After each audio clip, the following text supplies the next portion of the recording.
bigenda bitya ebiki era mbitwalawa business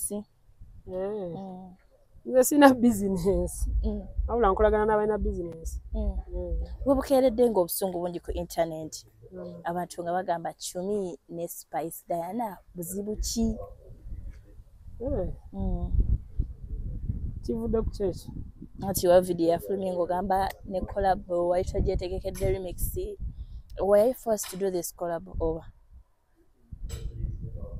Bebadde okumbuuza kati nkola ntya bwe mbasagala kukyogerako tosa kyewala kubanga sinayogera ku Spice bwe ntunira video zange Diana nako muyogera naye bye twata oluyimba sinayogera ku linnya Spice waliwuliddemu oba olabye video Diana waliwuliddeko ndi Diana Spice Diana we video no collab video yafulumye ogamba olimba walukola because of Manager Roger.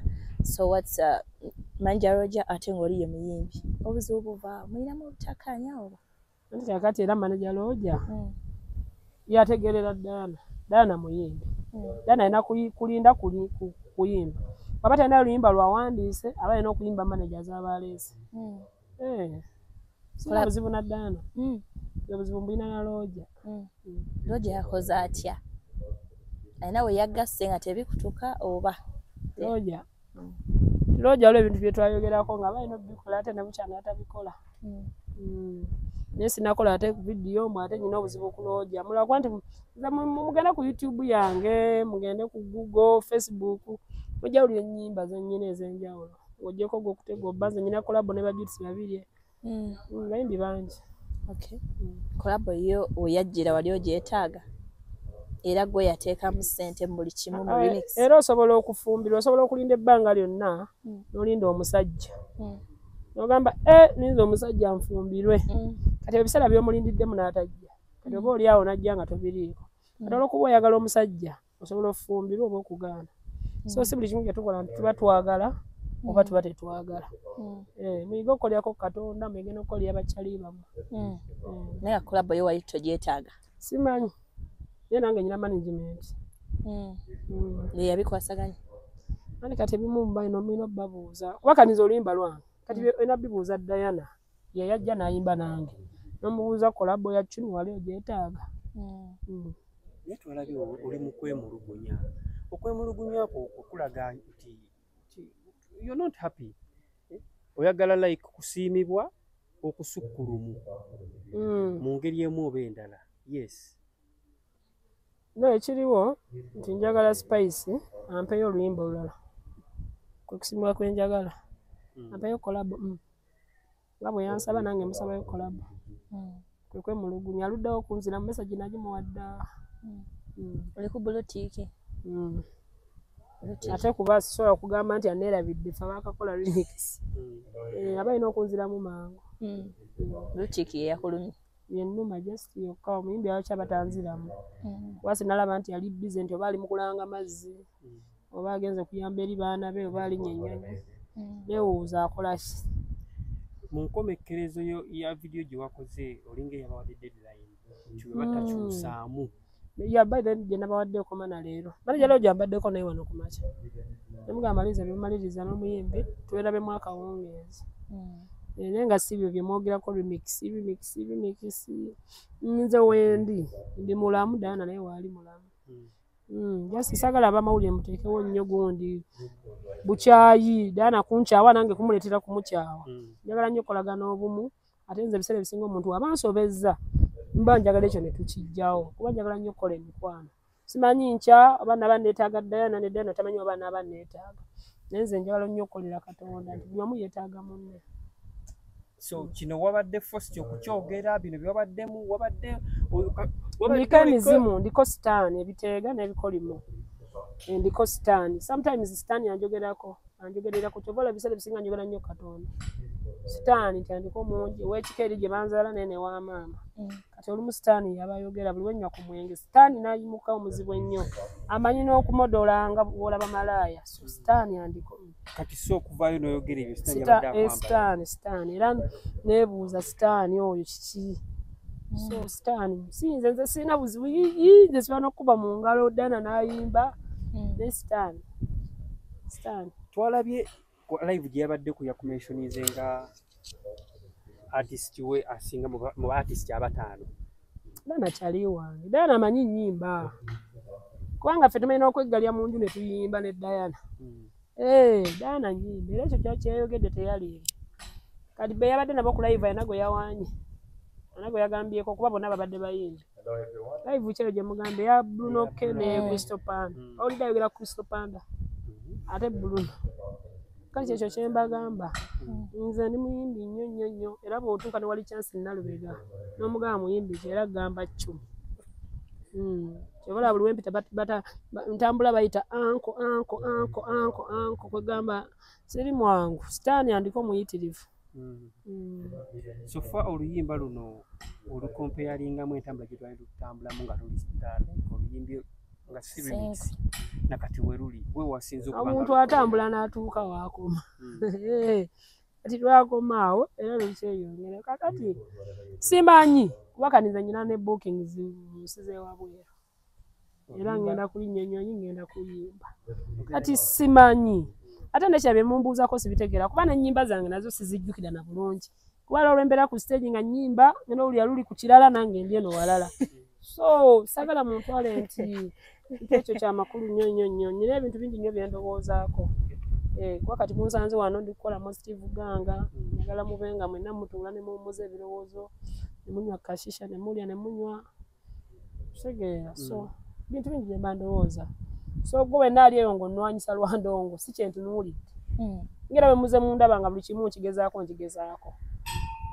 bye byange manager Roger bw'anaagaana otuukiriza endagaano yawe nja kumutuga manager Roger agenda mutuga manager Roger bw'anaagaana otuukiriza kye ngambye nja kumutuga era mujja kulaba nga bamubika nja muleeta wano mutuge kuba musobola jjukira asiba n'obulasita asobola okukunyula obwo bulasita ne mbuzingirya ne bubanga omuguwa ne mmutuga bagenda kusiba bwabada kasaba ng'afudde. Apart from what you said, Spice Dana twamukolako interview nagamba olimba no before being in the pipeline waliwo omukulu yakutuukirirako nagamba tomukolabo togikola omukulu Abitex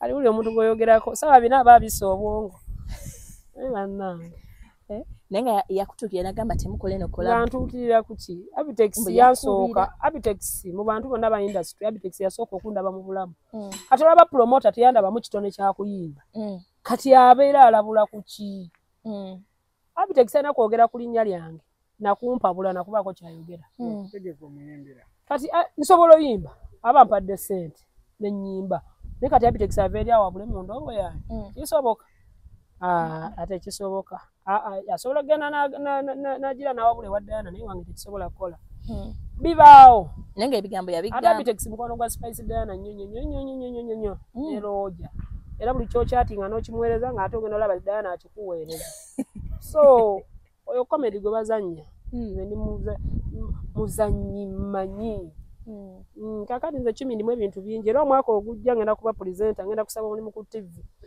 mungende mulwana n'omuntu atalina maanyi sirina nnyo budde so byebyo kale nga tunatera okuba nga tukuta Sheisha Band mubajja omumanyi bulungi simumanyi Sheisha Band mubajja mufuti wayo simumanyi kati nze atali musiraamu olaba ne bugingo nakamutegeera wendi simumanyi ku byayogedde ekitegeeza tolina nakiwawuliddeko nakyo yaki yagaye munnaye tukumanyi nema okuwa mo Steve Ganga Pascal mumulaba wuyamera ate ndalike kunoonyeza ku Sheeka mubajje tukumanyi ng'omuyimbi naawe yagira ku TikTok naye yavudde n'agamba TikTok bagenda kujibanga bajjo era agenda kubanga waliwo yasomye ku Lwani ng'agiwunzise ku TikTok kati Sheeka abadde ki ate mukole ebintu nga mubirowoozezzaako kati ye ayogeranga nti mufuti wa Uganda mufuti kyeki sibimanyi ebyo nze ndi mulokole ndi mukazi mulokole manyi bintu bya Pastor Bugembe yekka kale 10 to cut the story short ne waba yagira TikTok basobola okugijjako naye ndaba bannayuganda mulwana n'ebintu bingi kino bwe kigaana nga mulwana na kirala kino bwe kigaanya nono gwe mwagamba edda ave ku bufuzi naye abalemeredde ate muddako bane mulwana ntala golooza ki kireetedde embeera eno okubeera nti basazeewo kubanga baagala okubanninga TikTok olowooza obuzibu bwawa tebasobola Justice Sheeka enakukwatagana nabali ku TikTok naye namanyi engeri gyalina okukwatagana ne TikTok agibeereko TikTok ya buli muntu ya buli muntu oba oli mukulembeze oba oli ani ya buli muntu namwe mugirabe twanguliza amawulire edda ekizimbe kyajjanga nga tebategedde naye kati ekizimbe kiba kikwata omuli oli naakwata tuli wano era bagenda olaba nga bamazzi abazikiza bazzi TikTok tugyetaaga tugyetaaga Sheeki bw'ayogera bw'atyo mba simutegeera alina okusaba Allah amutangaaze amulage byalina okuwogerako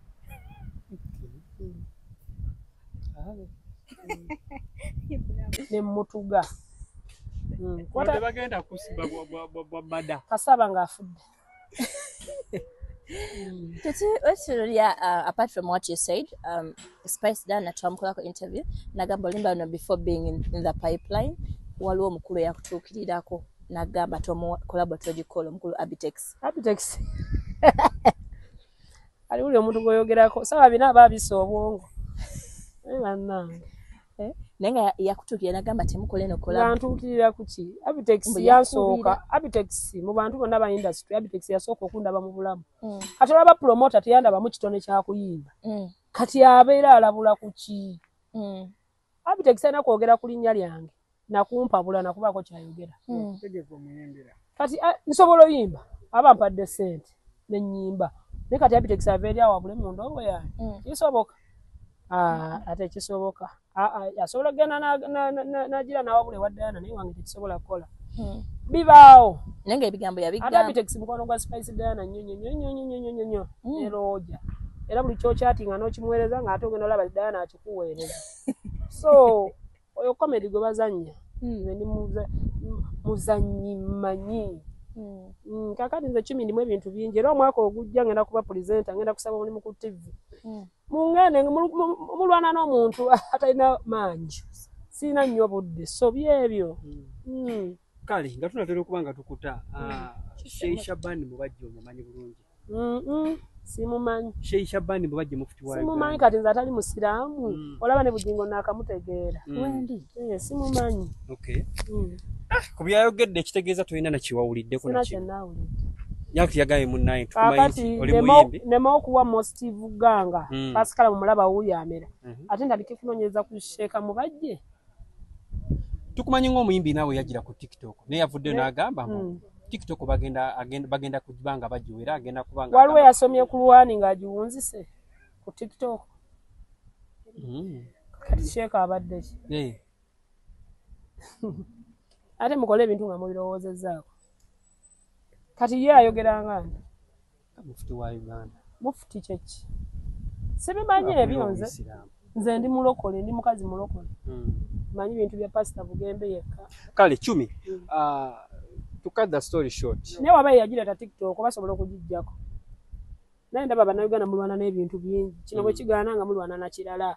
Kino bwe kigaanya nono gwe mwagamba edda ave ku bufuzi naye abalemeredde. Ate muddako. Bane mulwana ntala. Golooza ki kireetedde embeera eno okubeera nti basazeewo kubanga baagala okubanninga TikTok olowooza obuzibu bwawa tebasobola Justice Sheeka enakukwatagana nabali ku TikTok naye namanyi engeri gyalina okukwatagana ne TikTok agibeereko. TikTok ya buli muntu ya buli muntu oba oli mukulembeze oba oli ani ya buli muntu namwe mugirabe twanguliza amawulire edda ekizimbe kyajjanga nga tebategedde naye kati ekizimbe kiba kikwata omuli oli naakwata tuli wano era bagenda olaba nga bamazzi abazikiza bazzi. TikTok tugyetaaga tugyetaaga. Sheeki bw'ayogera bw'atyo mba simutegeera alina okusaba Allah